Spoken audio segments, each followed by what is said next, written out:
अस्सलामुअलैकुम। Economy matters में खुशामदीद। मैं हूं शाज़ेब अहमद। सबसे पहले शामिल करेंगे आज की टॉप स्टोरीज।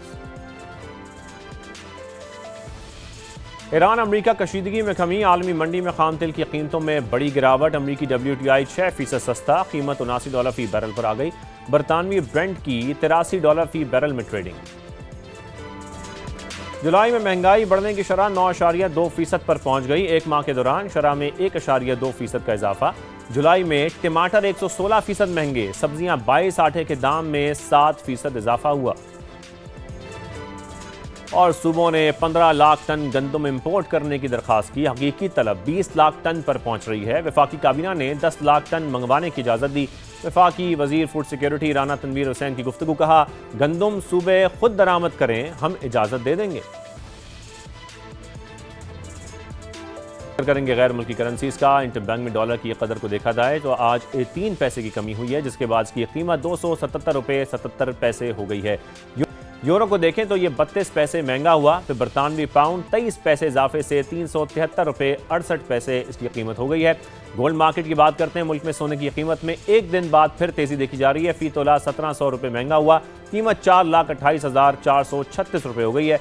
10 ग्राम के रेट्स में 1457 रुपये इजाफा हुआ। फिर इंटरनेशनल मार्केट को देखें तो $17 फी ओंस ये महंगा हुआ, जिसके बाद कीमत $4060 पर पहुंच चुकी है। आज के मौजू की तरफ आते हैं। आज के प्रोग्राम में जिक्र करेंगे मुल्क की मईशत की सूरत हाल का। वजारत खजाना की आउटलुक रिपोर्ट ने कच्चा चट्टा खोल दिया है। रिपोर्ट के मुताबिक बराह रास्त गैर मुल्की सरमायाकारी 33% कम हो गई है। जून को खत्म होने वाले माली साल के दौरान हजम 2 अरब 47 करोड़ डॉलर से कम होकर 1 अरब 63 करोड़ डॉलर रहा। जून में बराह रास्त गैर मुल्की सरमायाकारी सिर्फ $13 मिलियन रही। हुकूमती दावों के बावजूद बरामदात नहीं बढ़ सकी हैं। गुज़श्ता माली साल के दौरान 4.6% कमी देखी गई। फिर तिजारती खसारा तशवीशनाक हद तक बढ़ गया है। जुलाई ta मई मालियाती खसारा 1.6% तक महदूद रहा।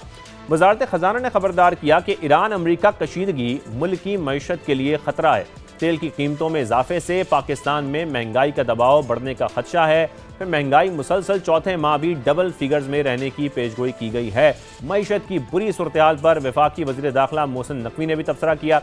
उन्होंने कहा कि पहली इकोनॉमिक समिट कॉन्फ्रेंस से खिताब करते हुए ये कहा कि सिस्टम तबाह हो चुका है, कोलैप्स हो चुका है। सिस्टम रीसेट करने तक मामलात बेहतर नहीं होंगे। विफाक का यह हाल है कि जब बजट बनाते हैं तो खसारे का बजट होता है और बात की जाती है कि इस साल कितना कर्ज लेना है, तो क्या ये हमारा फर्ज नहीं कि इसको ठीक किया जाए।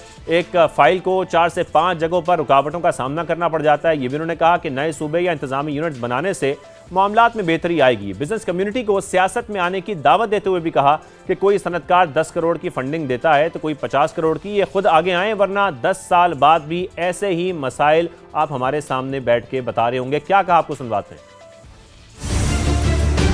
पाकिस्तान की इस हालत में जाने में इसके जिम्मेदार जितने हैं वो यहाँ पे भी बैठे हुए हैं और ये सामने भी बैठे हुए हैं। हमारे पॉलिटिकल निज़ाम को चलाने वाले, फंडिंग करने वाले भी यहाँ बैठे। कोई 50 करोड़ की फंडिंग देता है इलेक्शन से पहले, कोई 10 करोड़ की देता है, कोई किसी मजबूरी में देता है, कोई किसी मजबूरी में देता है। हमें अपनी चीज़ें ठीक करनी है। फेडरल गवर्नमेंट का हाल ये है कि हम जब अपना बजट बनाते हैं तो वो नेगेटिव में बनाते हैं। हम कर्ज और लेंगे, चीज़ ठीक नहीं करेंगे। 14-14, 16-16 घंटा काम करने वाला वज़ीर आज़म जो मर्जी कर ले, जब तक इस सिस्टम को रीसेट नहीं करेंगे। आप कौन कोशिश कर रहा है कि आबादी को रोके? सब कहते हैं ये टाइम बॉम्ब है, लेकिन कोई रोकने की कोशिश नहीं कर रहा। हर सूबा कोशिश कर रहा है आबादी ज़्यादा हो ताकि फेडरल गवर्नमेंट का रिसोर्स ज़्यादा आए हमारे। साथ में वज़ीर आज़म के करप्शन के मामला उठाने के बाद FVR हुकाम भी जाग गए हैं। इदारे में बड़े पैमाने पर उखाड़ पछाड़ की गई है। 199 अफसरान को तब्दील कर दिया गया है।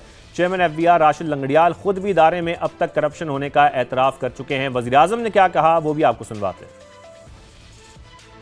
फेडरल बोर्ड ऑफ रेवेन्यू, हम सब जानते हैं कि मिली भगत से मैसिव करप्शन है वहाँ पे। वसाइल जो खजाने में आने चाहिए नहीं आते और थ्रू कलूजन वो अरबों नहीं खरबों के वसाइल जो हैं सालाना जेबों में जाते हैं और पाकिस्तान में गुर्बत जो है बढ़ती है, मसाइल बढ़ते हैं, मुश्किलात बढ़ती हैं और इसीलिए हमें कर्जे लेने पड़ते हैं। कर्जे अदा करने के लिए मजीद कर्जे लेने पड़ते हैं। इन्हीं तमाम मामलात पर बात करने के लिए आज हमें ज्वाइन किया है साबिक वफाकी वज़ीर ख़जाना माहिर मुआशियात डॉक्टर हफीज़ पाशा साहब ने। हफीज़ पाशा साहब, बहुत शुक्रिया हमें वक्त देने के लिए। हफीज़ पाशा साहब, आगाज़ मैं यहीं से करना चाहता हूँ। जिस तरीके से हम देख रहे हैं कि हर जगह गुड गवर्नेंस पर इस वक्त बहस हो रही है, नए सूबे और इंतज़ामी यूनिट्स की बातें भी हो रही हैं, लेकिन अगर सिर्फ गुड गवर्नेंस की बात भी की जाए तो किसी भी मुल्क की ज़ाहिर इकॉनमी की एक फाउंडेशन कहलाती है ये।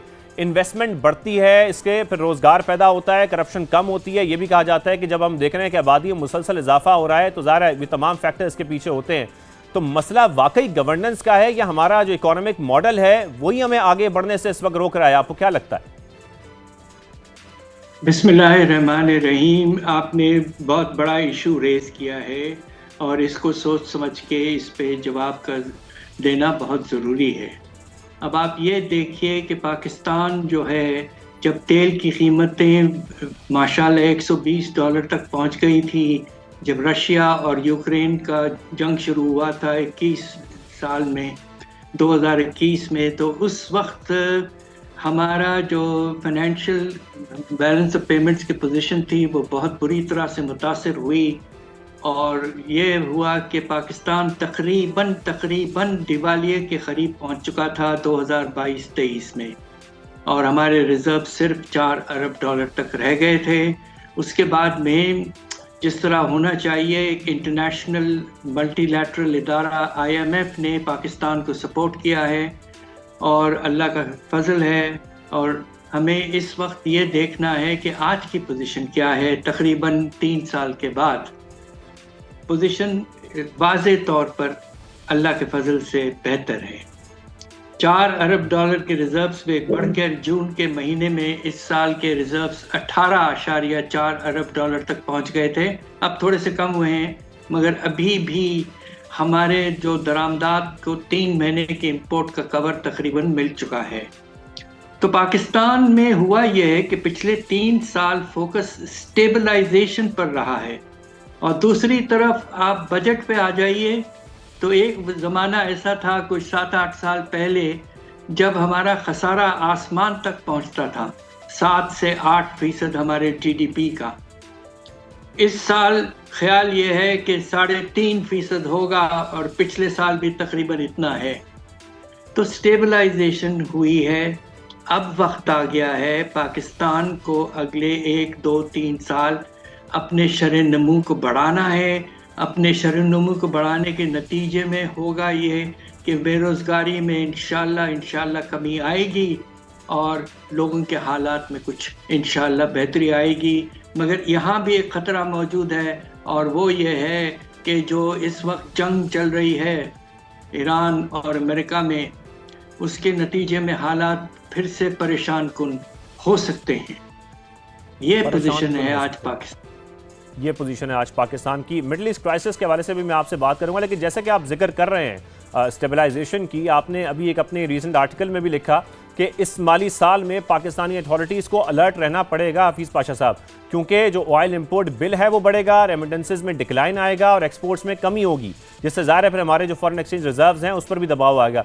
और वजारत ख़जाना भी इस किस्म के इशारे दे रहा है। तो फिर तो बैलेंस ऑफ पेमेंट को सरप्लस रखना एक चैलेंज नहीं होगा हफीज़ पाशा साहब?